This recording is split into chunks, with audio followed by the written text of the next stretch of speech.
What's up, guys? It's your girl Phoenix Novell, and this is my art studio. Welcome to another Boss Bitch Tips episode, and this is a little different background today. I have not put my pictures up on my wall. This is from my very first art collection. Behind me, if you can see, Living on Purpose, and until I find exactly where I want to put them on my wall, they are going to be behind me. All right, so I figured, why not bring you guys into my studio today? All right. So today's Boss Bitch Tips episode, the topic is called Beating a Sugar Addiction.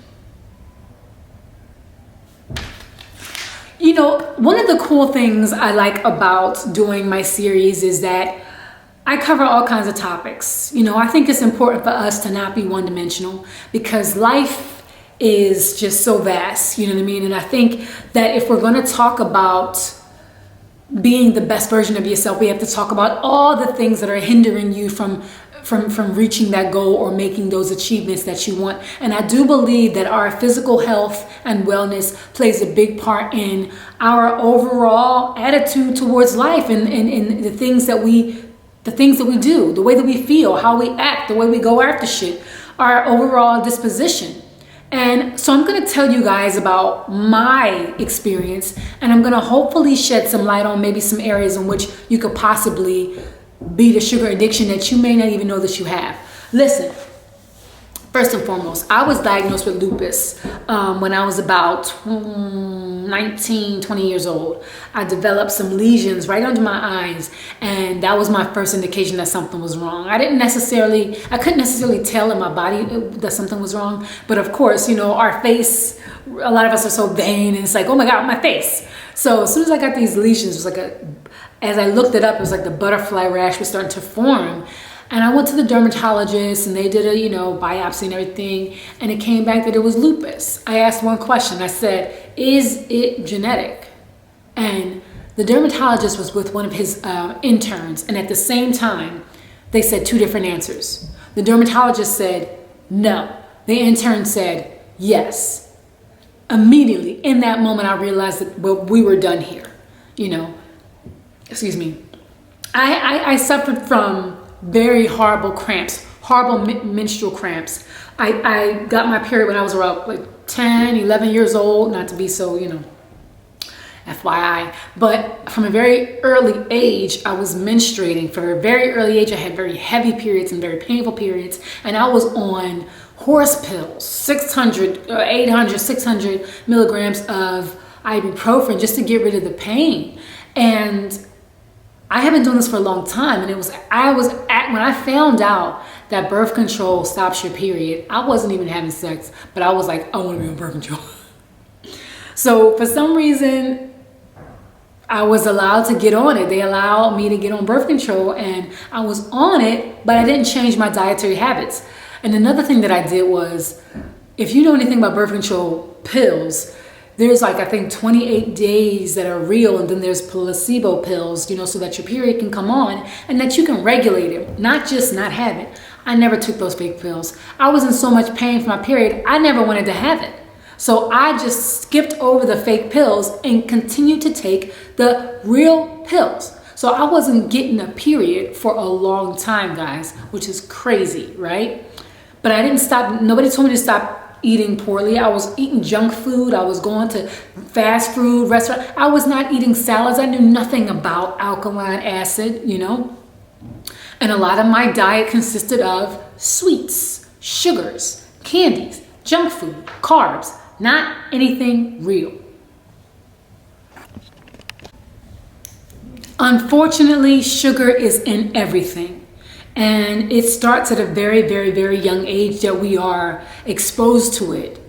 9 times out of, majority of us, you know what I'm saying, with the treats, and you'll be able to eat your snack after you finish your vegetables. The whole idea of sugary things being a treat, being a reward, being a gift. I think the conditioning around that shit is very, it's oh my gosh, it goes deep, it has roots. And so when you're trying to actually get away from it, you realize when you turn the back of a box around that it's in every single thing that you're eating. I mean, there are more aisles of shit that ain't real food in the grocery store than there are aisles of real food. Let's just be real. The real food is usually actually just outlining the supermarket. It's just the walls. So usually when you walk in, you got a wall of fresh vegetables. The back is a wall or a area where the butcher is of meats, and then another wall of cheeses and milks and stuff like that. But like everything in the middle, 9 times out of 10 is sugar or carbs or fake shit. So uber processed, chips, candy, cakes, cookies, all of this is ramen noodles, all kinds of stuff that we've just been basically constantly giving ourselves sugar, using sugar as our main fuel of energy. And the moment we actually start to try to correct that, we realize we're in trouble. Because we no longer feel satiated. We feel like, oh my God, this is a travesty. I can't have my foods. When in fact, we should be happy to be liberated. But it is such we are what we eat. So for some, we have been made of this stuff. And now our body is kind of like, it's like what happens when people go through withdrawal. It's the same thing. And it's such a very complex and interesting topic to talk about, because people who have drug addictions, like in terms of cocaine or heroin or, marijuana even, they will look at me like I'm crazy when I say, I was addicted to sugar. They're like, so you comparing sugar? Yes. Even more so because when you've been taught that something isn't a problem and it's in everything and nobody's ever made you feel like it was wrong for so long, but now you have to convince yourself that this is not healthy for me. It's even deeper because of the fact that nobody else thinks that there's anything wrong with it. But that you're slowly deteriorating. And my teeth were falling out, literally my teeth. And when I started to move away from sugar, my teeth were getting stronger. And I'm like, are you kidding? Like in my mind, I'm just like, are you kidding me? This? And it's in everything. You can sit there and eat some pasta and be like, damn, why is that? Because it's all carbs. Like it's not real food, if you will, guys. I'm not trying to start a war, but I'm just saying, you got to understand what you're putting into your body and be more aware of the consequences of the things that you've been taught were treats. It's poisonous to your body. There's an acid alkaline that you have to maintain. You have to be aware of the habits that you have, because what happens is, the reason why a lot of these diseases are so complex, dementia, Alzheimer's, or, a lot of these brain issues, whatever, these things are so complex because it's hard to really say, okay, stop eating this. This is the cause. Because the problem, and I'm not just saying it's only sugar, but sugar is like probably 90% of it. It's in everything. It's in everything. The moment you start to process something that's real and you turn it into something else by adding sugar to it, even if you put honey in something, the moment you start to change the chemistry of it, you start to alter its good properties. And I stumbled upon this because I had a situation that was happening to me that I didn't understand, and I could see clearly that the dermatologist and his intern were on two different accords about the genesis of the problem. So already right there, you can't help me. So that's when I started doing my research. I started wanting to understand what the issue was. And the issue was what I was doing on a regular basis. The one thing that we do on a daily basis, we will eat more than anything on a regular basis. Sometimes we eat more than we sleep, okay? Like sometimes we will make sure we stuff our face with all kinds of stuff just to give us energy and fuel to power through 72 hours because we got deadlines to meet. Real talk, guys. We don't always get sunlight. We don't always get the things, but we always beat in our face. We're always stuffing our face. We're always, burnt. And so our body has become so used to burning that sugar fuel, that sugar high, and we don't really understand. And we say, when we feel lethargic, we think that's unnormal. It's unnormal because we're always high, right?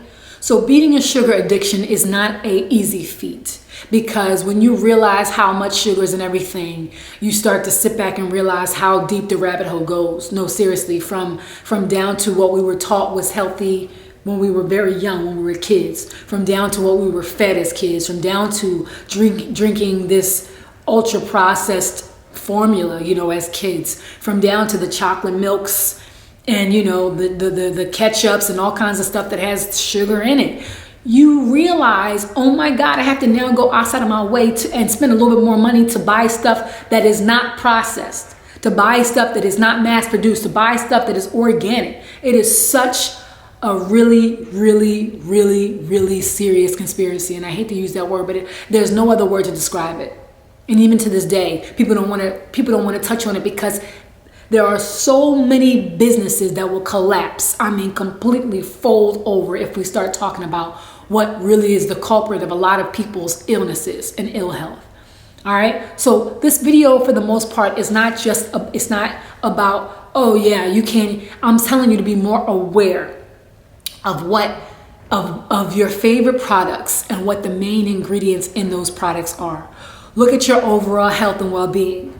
Get more proactive in how you feel and understand, okay, listen, do your own due diligence. I always like to do elimination diets because that's how I know how something is affecting me. But if I'm consuming everything and I'm thinking, no, it's not the food, then the last thing I'm trying to change, the last thing that I'm going to think about changing is probably the thing that's causing all of these problems. Because I've been doing this since I was a kid. But luckily for me, I ran into a girl she was actually a vegetarian. I've never been a vegetarian. It's just not something that I feel like is necessary, me personally, but that's other people can do what they feel. She told me, she said, first of all, just stop eating candy, stop eating junk food. She told me to eat more fish, eat more fruits and vegetables, eat more real food. And I'm gonna tell you, once that happened, my lesions were gone. Once that happened, my fatigue was gone. Once that happened, everything kind of cleared up for me. I never felt so vibrant. I never looked so pretty to myself. I was like, wait, what? When I stopped eating fake food, when I stopped going to the fast food restaurant, when I was more aware of the oils and the processed stuff that was going into these foods that I was calling food, that I was using to nourish my body, and understanding how much this salad dressing had all kinds of crap in it that was completely defeating the purpose of a healthy salad, So I think it's really important for us to understand how serious it is when we try to, and those of you who have tried, you know how serious it is, you know how hard it is, because it is like a drug. Come on, like you can logically say to yourself, oh my God, I know all this information about it, I got it. And then you see that Twinkie that you haven't had in a long time and think to yourself, I'm going to reward myself. I've been good. So still you go back to that mentality of thinking that this is a reward. I'm rewarding myself with junk, absolute junk. And listen, the key is awareness, guys. If you're aware of it, you know what it is, and you know how, and you know what your body is equipped to accept and to deal with, right? So what might work for me, where I say, okay, you know what? I'll treat myself to this. So see, I'm still using the word treat. I'll have ice cream once a month, right? However you want to do it. Or people who go to the gym and say, I'm going to cheat on this day. However you need to do it. Be more aware so that if something goes wrong, you're not sitting there trying to figure out why, God, why. No, you understand. Understand that your body is using what you're putting into it for fuel. It is building your muscles based on the material, the raw material that you are giving it. You are literally what you eat. That's what that means. It just don't come out of nowhere. It's giving you what you're giving it, right? So if you're giving it sugar, it's going to use it. It's going to put it somewhere. It's going to figure out what to do with it. Don't worry about that. It's going to, once it's in, its job is to figure out the best place for it to be. But your job is to understand that the fuel, and this is why people say, well, just this fuel. No. There is such a thing as good fuel and dirty fuel, clean fuel and dirty fuel. And so if I'm putting all this food into me, yeah, it's fuel, but my body is going to be made of whatever the constitution of that fuel is, and I have to be aware of that. And awareness is its mother. All right, so just be more aware and figure out what works for you in the sense of tapering off of this,